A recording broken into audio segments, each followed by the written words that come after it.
We're about to enter one of the most sustainable bars in the entire world. It's called Alquímico, and it's right in the Centro District of Cartagena. In the heart of Cartagena, Colombia, there's a bar that feels like you're stepping into a dream. Michael. Miguel. Nice to meet you. The name? A nod to alchemy. Hints at the magic inside. You want to come, you come early, because I've seen lineups wrap around the corner. That's Miguel, part of the team that brings this place to life. Well, the entire bar is inspired in Colombia. He orders me a drink, a vibrant blend of mango, paprika, and orange, crafted with ingredients sourced from a nearby Colombian community. This is where it gets super interesting. All of the cocktails go to help one community, but each cocktail has a specific mission.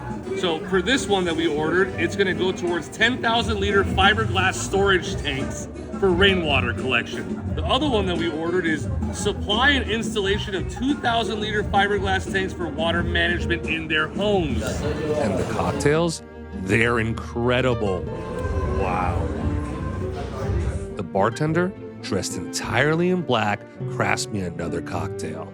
A mix of rum, green tea, Fino sherry, pineapple, guava, vermouth, and yucca leaves.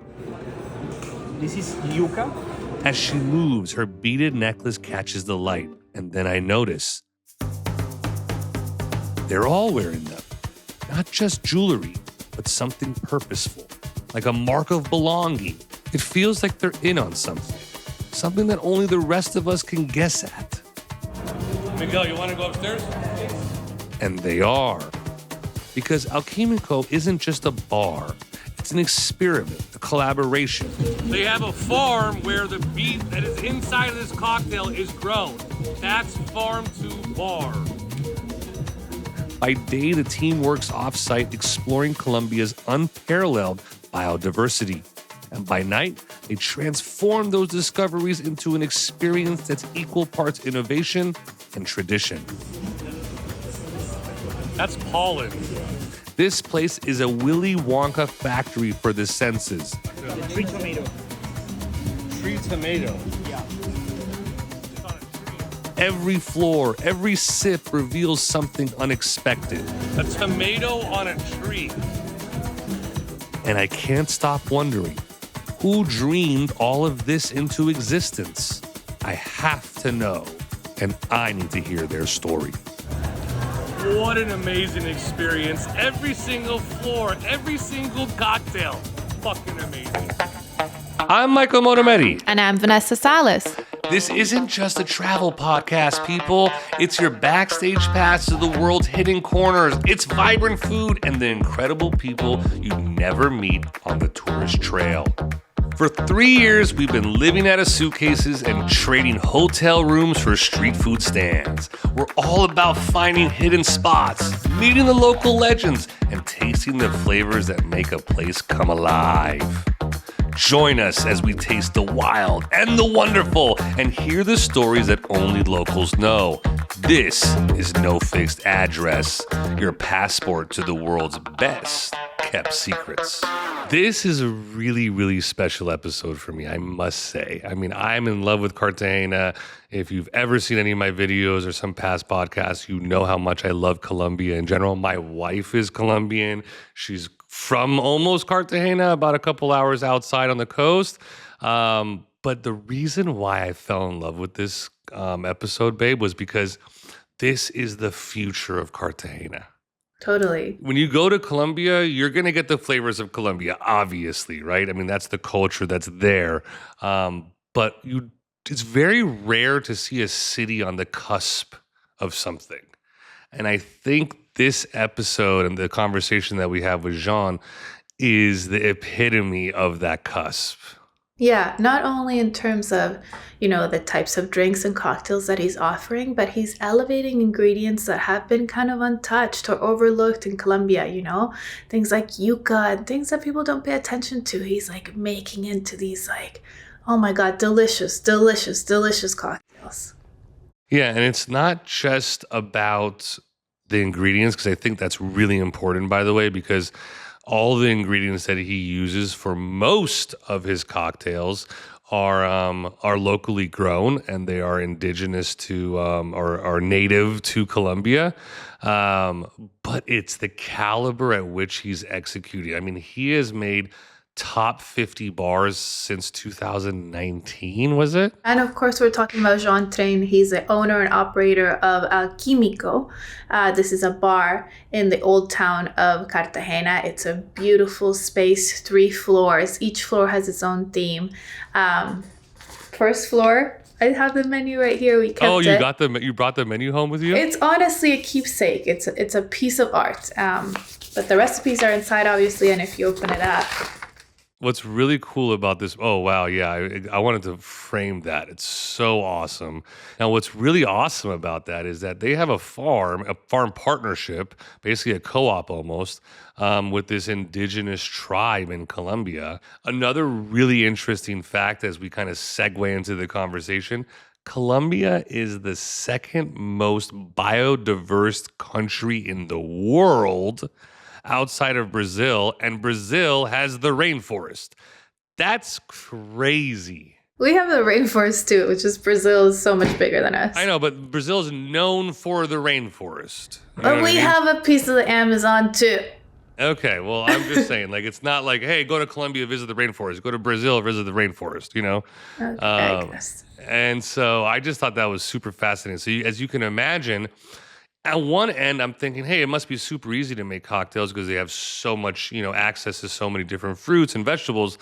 But what's really interesting, if you go to the second floor, they actually have classic cocktails that, because they don't have access to a lot of different liqueurs from around the world, they actually use native ingredients to mimic the flavors of alcohols or ingredients that they might not necessarily be able to get. Again, this is a very visionary place, and it deserves to be on the top 50 bars. What is it?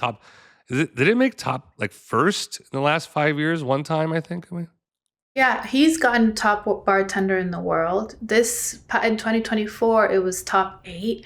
It's been on the list, and it's the first Colombian bar to ever make it on the list. So that's amazing. That's really cool. Okay, well, I can't wait for you guys to listen to this conversation. If you're wondering what's behind my wife, those are our daughter's drawings. And I think we might be a little bit more proud of them than most people that are looking at this channel. I think they're beautiful. When we were in Cartagena, Jean's name kept coming up. Same with Alquímico, his bar. He's made such a big impact in the city, you really feel it, and the bar industry worldwide. Alquímico was the first Colombian bar to make the list of the world's 50 best bars list back in 2020, which is kind of like the Oscars of the bar industry. And since then, he's continued to push the boundaries, using local produce to make new recipes, working with farmer communities in Colombia, and he even has his own farm in the Colombian coffee region where he grows his own fruits, his own vegetables, everything. He's originally from Paris. He was a construction engineer there, but that all changed when he fell in love with Colombia. He decided to open up his own place, and now Alquímico is a massive, massive operation. 3 floors, big team behind it, and a true group effort to make it all happen. If you're into insider stories about inspiring locals, deep dives into different cultures, and food from around the world, don't forget to subscribe to our podcast. You ever wish travel planning was easier? You're going to love GuideGeek, your new AI travel assistant that gives you personalized tips in seconds. Just tell it where you're headed, and it'll help you find the best spots to stay, eat, party, and explore. No endless research needed. So first and foremost, my God, congratulations. I don't know how many times you've made this list, but the latest, you've been in the top 10, top 50 bars in the world. How does it feel making that list over and over again? I mean, it's great because it's like the result of the work of the previous year from everybody in the team and from everybody with like to the communities we're working with as well, the farmers. So it's great because it's a beautiful tool to be able to communicate about what we're doing. So we are really happy about that. And how do you even think about making a bar of this caliber? I mean, it's not just a very, very well executed bar. There's a vision behind it. How did it come to be? Oh, wow, beautiful question. Um, I mean, we started very small, right? 8 years ago. When we started, we worked only ground floor. We were five people working. After a year, we opened the first floor. We were 12, and after 2 years, we were 24. And that was so we opened in 2016, and after 8 years, we are more than 80 now. So it's been like an organic construction. But where did the idea birth from? Like when I moved to Colombia, it was 11 years ago. Um, it was like the cocktail scene was really young, and most of the bartenders they were working in hotel bars or restaurant. They were making classic cocktails with ingredients from the US or from Europe. And spirits as well, right? So the cost of one cocktail was like very expensive. You had to work one day, a normal salary, to get one cocktail. For a local. 1 day of work, one cocktail. Yeah, that means like it's not very fair, right? So I don't know if you've seen when you were here, but Colombia is the most biodiverse country in the world. So I say, okay, let's try to work everything local. And thanks to this, we divided the price of a cocktail by three. So you were working 1 day, but you at least you could get three cocktails. So Now you can afford three, not just one. You can get a little yeah. buzz going on. Okay, okay. So just for everybody that's listening, I'm not joking when I say this is either one of two or my most favorite bar in the world. We are going to get back to Alquimico, which is the name of the bar, in a second. I just want to know about Jean just a little bit more. How the heck did you end up in Colombia? Wow. Like uh 20 more than 20 years ago, I used to live in Mexico and in Oaxaca, and I really loved Latin America, right? My background is French. I was studying like when I moved for the first time to Mexico, and I had to go back to France and work.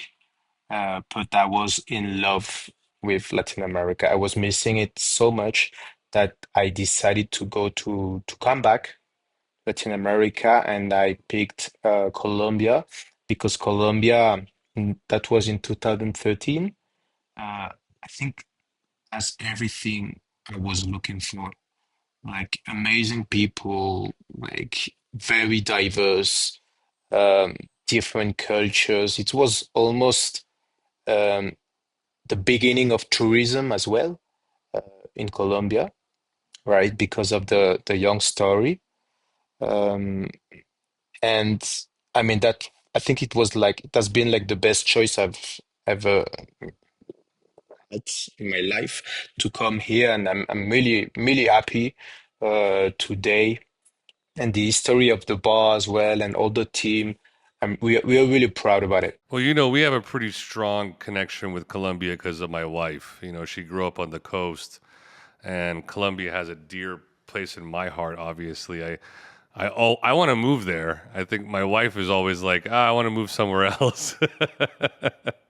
It's like when you grow up somewhere, it's a different relationship with the land, and with the people. It's different.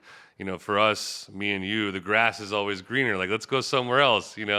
Just like maybe you don't want to live in Paris, and how many people want to live in Paris, Talk to me about your family. Were they in the restaurant business? I mean, who were they? What were they? I mean, how did they end up in Paris? I have a Vietnamese background. Like my parents, they were Vietnamese, uh, and I'm the last one of six siblings. They were living, most of them, they were born in Vietnam. And at the end of the 70s, they were one of the uh, several families called boat people. and they used to have restaurants in Ho Chi Minh City, and they sold the business at the end of the 70s because of the situation, the political situation. They couldn't send my sisters and brother to school.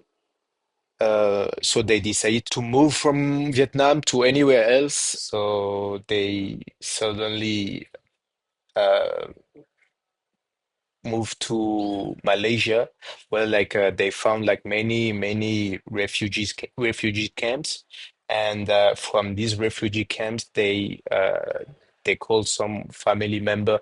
She was living in Paris, and she picked up the phone and she said, "Yes, they are my family." So that's why they moved to France, and this is where I was born, like beginning of the 80s. Wow. By the way, I love the way that you say the beginning of the 80s. Like, I was born in the beginning of the 80s too. It sounds like so far away now. But let's now talk about Alquimico because I freaking love this bar. I felt a connection with it immediately. The staff was amazing. How, for everyone that doesn't know what Alquimico is, tell us what it is. Tell us what it means to you and what is it when you walk into that space? It's like a three floors bar, but behind it there are like many things and many beautiful people. The vibe at the bar is like we open every day of the year, right? From 6 p.m. to 2 a.m. and it's energy. I mean, we can start at 6 p.m. We have time enough to explain all the cocktails, the dishes, and so on. And the energy then during the night keep going up, right? And it's we have um, between 800 and 1,400 guests a night. Uh, so it's like it's high volume, but like cool energy. I mean, it's open for everybody, right? We work with Colombian ingredients. We work with the ingredients from our farm. We're building with the pandemic. We work like with local farmers, and we always try to have a meaning behind every decision, right? Without being boring. I mean, that is probably the best explanation, obviously coming from the man himself, but it is exactly like that. You walk into this space, it's in the colonial town of Cartagena on one of the alleyways, one of the main alleyways of the walled city. And this beautiful, like floor to ceiling windows. You walk into this bar, my God. As soon as you walk in, you want to look up, which I love. That's like my most favorite thing. And you look up and it just goes forever. It's like you don't know what's up there. And we were blessed enough to be able to be invited early in the evening when we were able to get the explanations of each cocktail. But I swear to you, by the time we got to the third floor, that thing was packed. Like it was a completely different vibe, and I never understood it till you said it right now.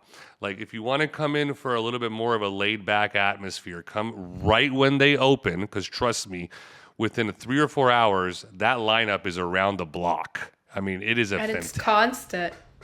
It is It's always constant. out. One of my favorite things, we walked right in, and the first drink that we got was mango, which was insane, salty, citric, fresh. It was like summer. And then I was so surprised by the yuca because yuca is like yam, like a yam cocktail, and it was also amazing. Yeah, it's like the on each floor we have like one different menu, cocktail menu, and right now what you add on the ground floor is a menu called Comunidad, means community, uh, and it's a menu we've been working on during the last year because we work with like local farmers who live 3, 4 hours away from Cartagena in a region called Los Montes de Maria, which suffered a lot from the violence like 20 years ago, yes. And we've been supporting them for since 2021. And this menu is the goal from this menu is like to give to the farmers like their real place, right? Like to be able to show what they're doing with pride, and every single cocktail help to to invest in infrastructure in the 23 families of this association called Asokoman. And thanks to this menu, we are building 17 systems of uh, water treatment, because in this region you have two main seasons, one dry and one rainy season. But during the dry season, they don't have any water. That means like makes like very hard, because you can't plant, you can't drink. So it's very hard. And this menu for me is like, you were lucky, is like the best menu we've done so far, because there is a meaning behind it and real projects behind it as well. It's interesting because I've been to, as you can probably imagine, a lot of bars in my life, and I've been to many bars that have a cause behind it, right? That, hey, X amount of dollars are going to be put towards X, Y, Z. What I found that was super interesting with your menu, first of all, vibrant color. Like, I think we even kept a copy of it. I want to frame it and put it on my wall. It was just so beautiful. But what was even more interesting to that, talk about meaning, talk about cause. Every single cocktail that you ordered went to a specific. Am I mistaken? I think if I remember correctly, it went to a specific water tank or a specific reservoir I mean, I found that so interesting because as a consumer, where maybe I want to be like, hey, I want to feel connection to, Colombia or to the indigenous or to whoever, maybe by giving a water reservoir. So I'm going to order this cocktail. Maybe I don't even like mango, right? But I'm going to get mango because I want to do this. And I found that super interesting. It was very cool, man.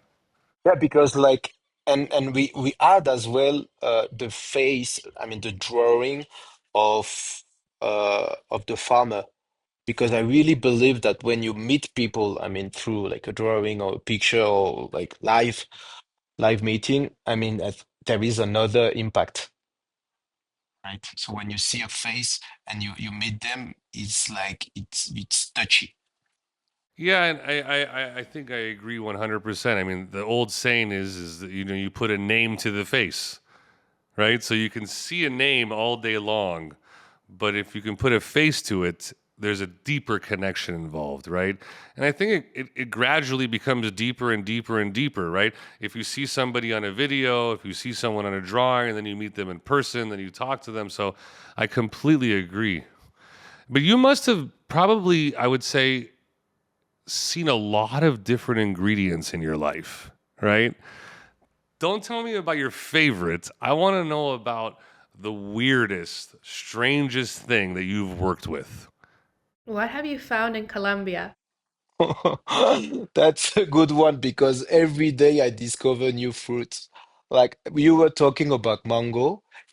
Only in this small region close to Cartagena, they have more than 40 different kinds of mango. Yeah, yeah, in a small area.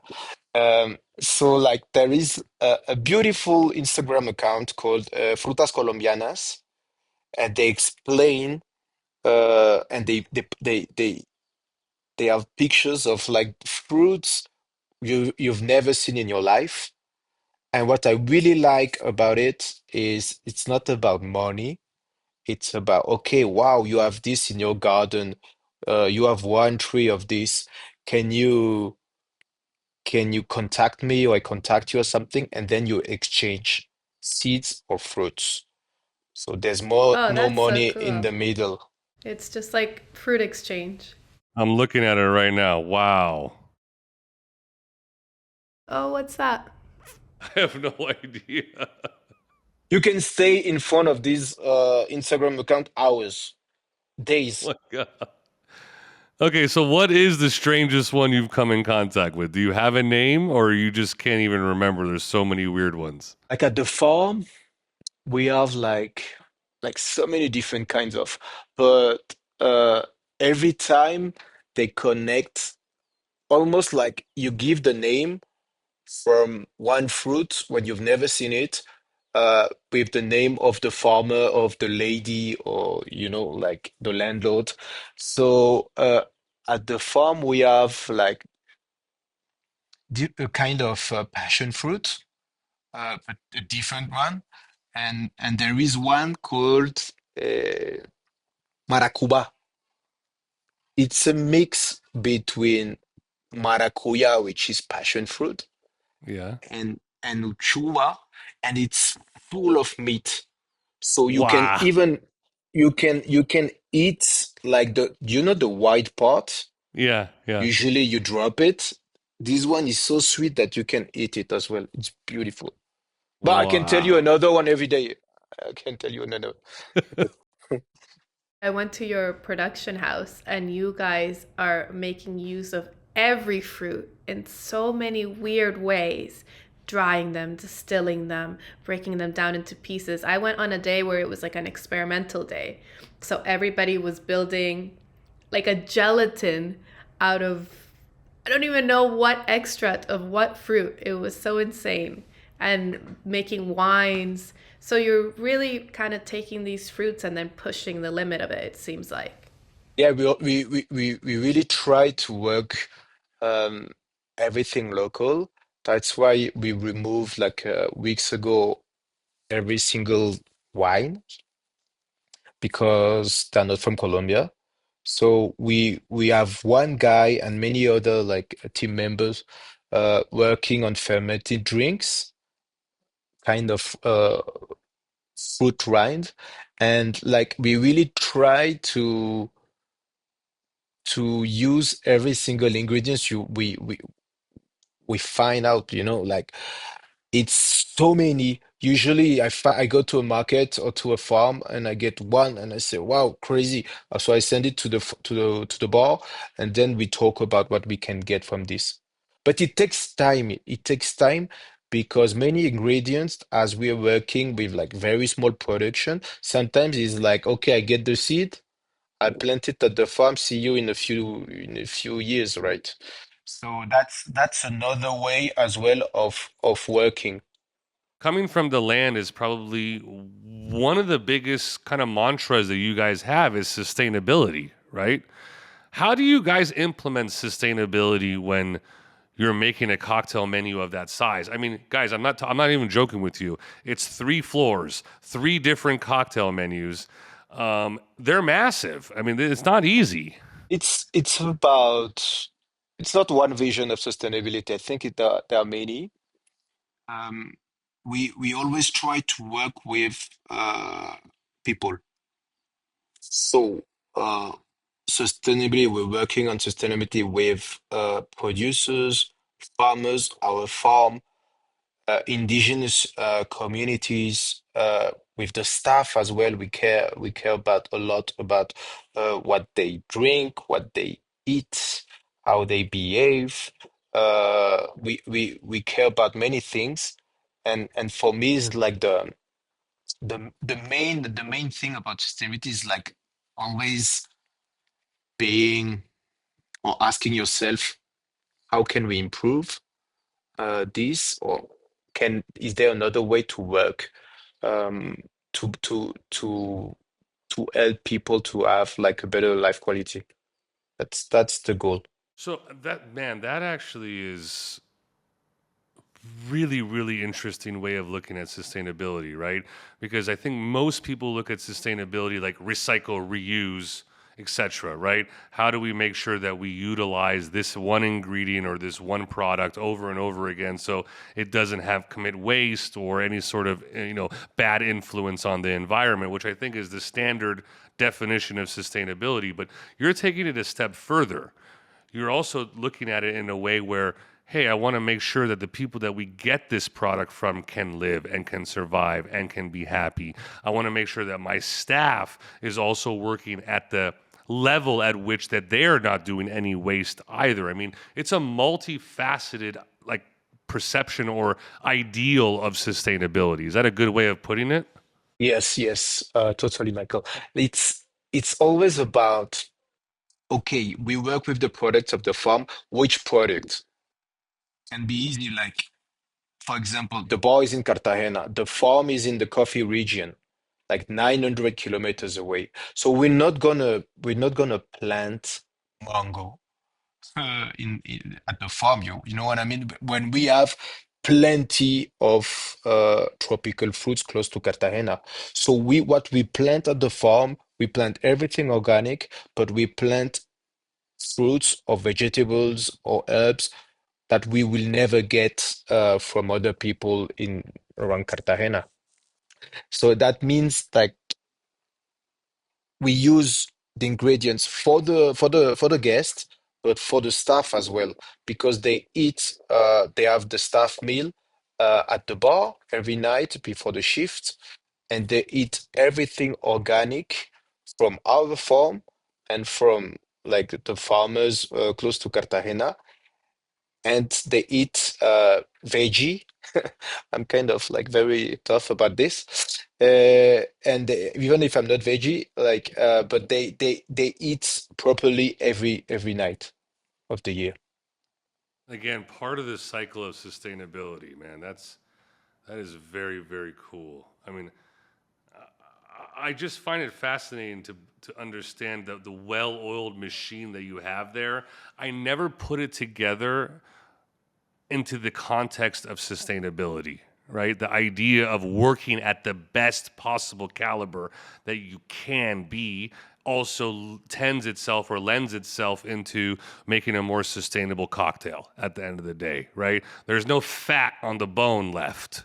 I think that's the best way to put it. When we were there, I think only the couple floors were meeting because they were still setting up on other floors, but there was about 30, 40 people downstairs.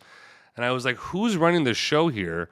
And they said they actually switched managers quite a bit to kind of show ownership and to show community and to show that, hey, you actually have ownership in what we're trying to create as well too. So I actually really admire what you're saying. Well, something so interesting about you, Jean, is that we were there and we were talking to Andres, who's Colombian.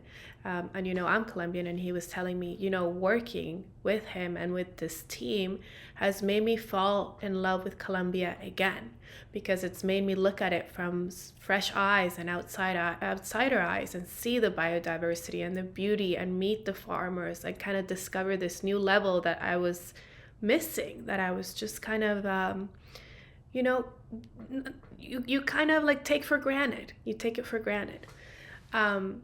And even I feel so proud going to Alquímico and seeing these fruits that I had never seen. You're right, it was all American ingredients beforehand, and seeing like Colombia represented in this way. So yeah, people So we're resonate with moving. that. We're moving to Colombia. Is that what you're saying? Here we go.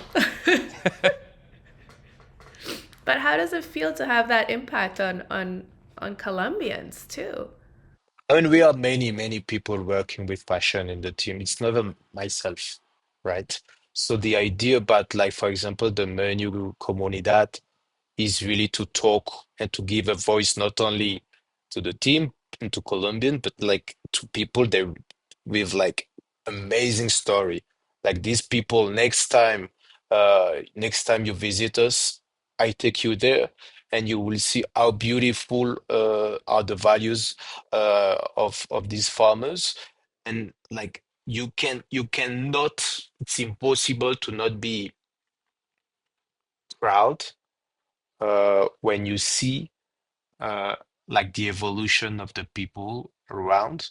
And it's never like the awards and so on are not like it's a tool. It's a way to give us a voice and to give these people a voice and to talk about what's how amazing are all these projects. you know, so I never take it like personal. It's about, yes, Cartagena, yes, Colombia, but many, many people, not only bartenders. If you had to pick one cocktail, whether on your menu now or in the past, or any cocktail you've ever tasted in your entire life, what would that be that represents Colombia? What cocktail represents Colombia? I need the ingredients and I need to know why.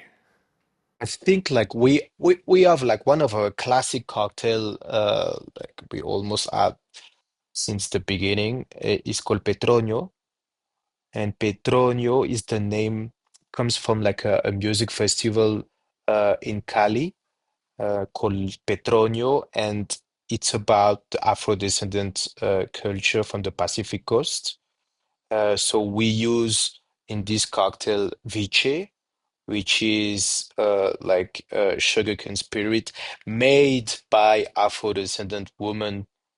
I mean, it's amazing. Like it's always about if you have like a meeting of like people trying to design a drink and the story behind a drink. I mean, they will never done it better than the story of Vici. So, which is real. So, like women, Afro-descendant women making sugarcane spirit uh, on the Caribbean coast of Colombia, on the Pacific coast of Colombia, and they are like part of like they are like the medics of these communities. They give they help people through Vichy. So we have Vichy in this cocktail. We have Lulo. It's a sour, very easy to drink, and it's we don't have tons of ingredients inside, and there is like a story, and we help people with this cocktail. Wow, So dude. for me it's important. Lulo is like my favorite fruit, and I swear you can't get it anywhere else but in Colombia. So if anybody goes there, that's the first thing you gotta try. It's amazing. But if I'm not mistaken, that's served on the second floor of Alquimico, correct? No, it's like ground floor, but at the beginning of the night when it's not too packed, you can have it on the three floors. It's like Okay. one of the classic. Okay. Maybe you add it on the second floor. I think I may have I had it on the think second so. floor because the second floor was utilizing all of like figuring out how to use Colombian liqueurs to make classic cocktails. So maybe that's where I had it. I'm not entirely sure.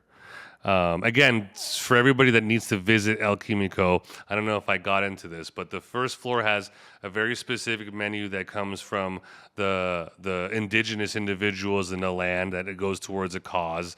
The second floor is classic cocktail twists using only Colombian ingredients, which is a feat onto its own, as you can probably imagine, trying to make a Negroni twist or an old fashioned twist using Colombian ingredients is insane. And the third floor was what, Jean? What was it? The third floor is like the rooftop, and the drinks, the menu is called From the Farm to the Bar.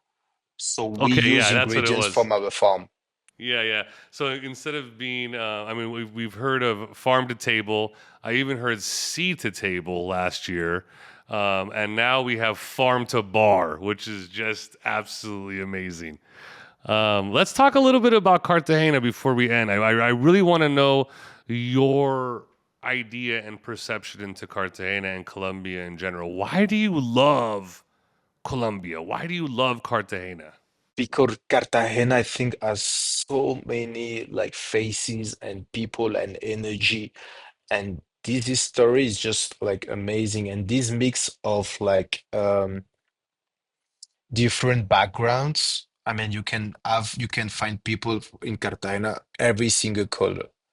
You see, like, and in the team, for example, they are like all different, you know, and the energy we have in Cartagena is like speechless. And still, we can do so many more things. Cartagena is kind of like it was when I moved to Colombia 11 years ago. It was like very touristic, but not so many options. And since then, oh my God, like you couldn't see like the amount of good restaurant, hotels, bars, and still it's always moving. And I really enjoy being in Cartagena and being in the region and even more in Colombia. When I go down from my apartment in Cartagena, and the first people I meet is like at the reception, and biggest smile ever. I mean, it's beginning of a good day. I have to ask you about this necklace you're wearing because it's absolutely beautiful. It's beaded, it's red, full of colors, it's like a tiger face. Tell me about it. So, this necklace is unique. Um, it's something like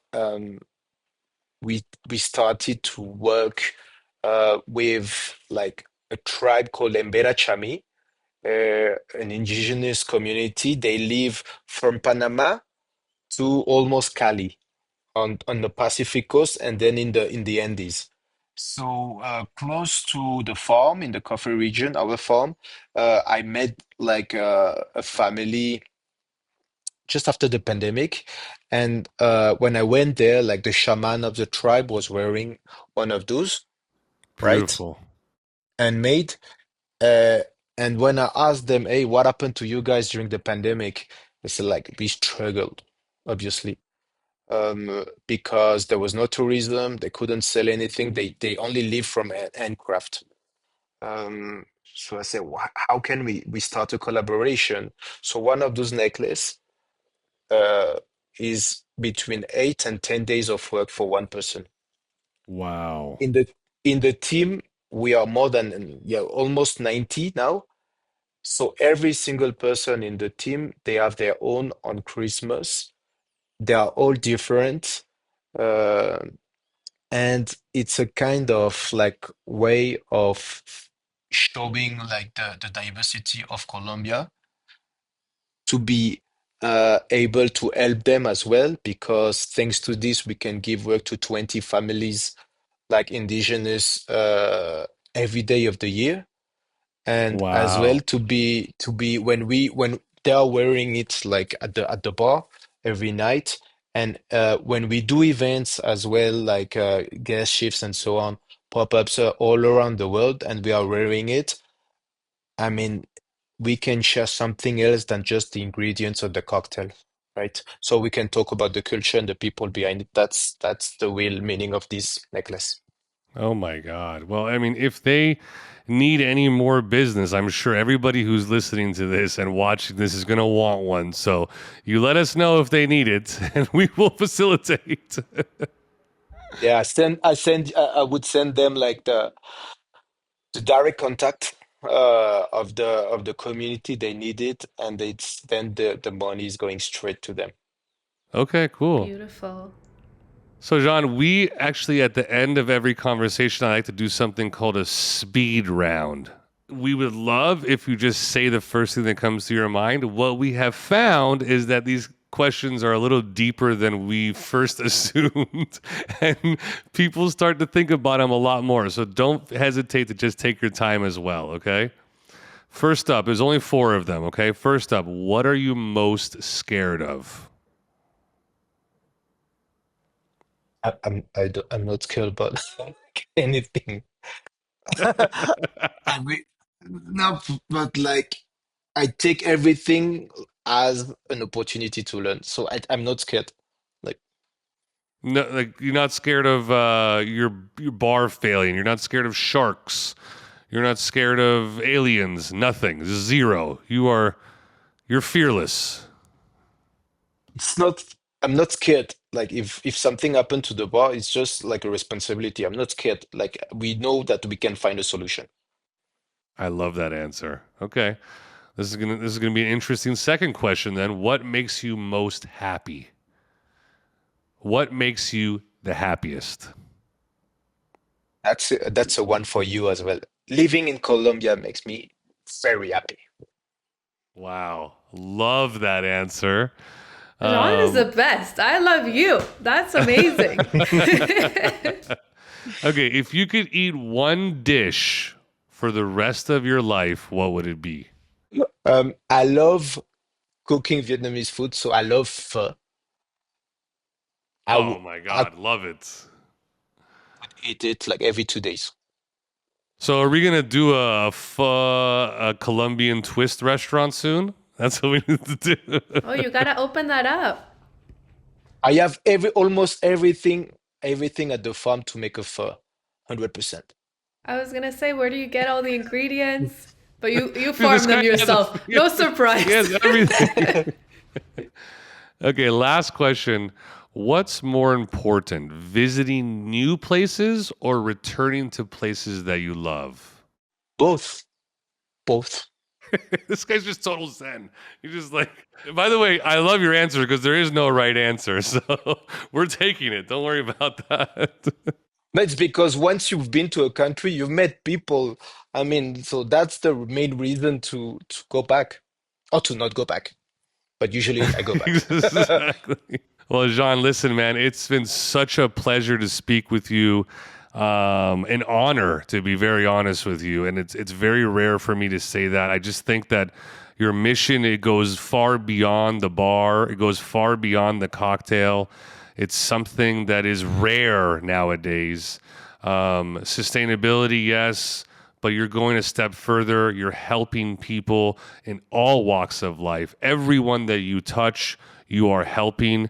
And that is a blessing, man. You are definitely a North Star for a lot of us out there for what we can strive to be. So thank you again for being on this podcast with me and having a conversation with my wife and I. Thank you. My pleasure, Vanessa and Michael. My We'll pleasure. see you Please, soon. I'm preparing the land to get you soon living in Colombia. I'm ready, so you don't even need to convince me. It's just Next time you go to the farm, I show you the farm, and done. if you don't fall in love, I can't do it. Can't do anything else. Good deal. Sounds good. Thank you again.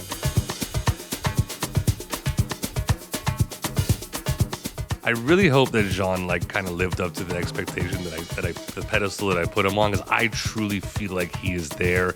He is definitely a visionary, and that conversation, I just really enjoy passionate people, and I think that's the basis of this podcast. Meeting individuals who go down rabbit holes no matter how deep they are. And this man was definitely the epitome of that. Thank you for listening. No Fixed Address is presented by Matador Network. Subscribe wherever you listen to podcasts. We release new episodes every other Thursday.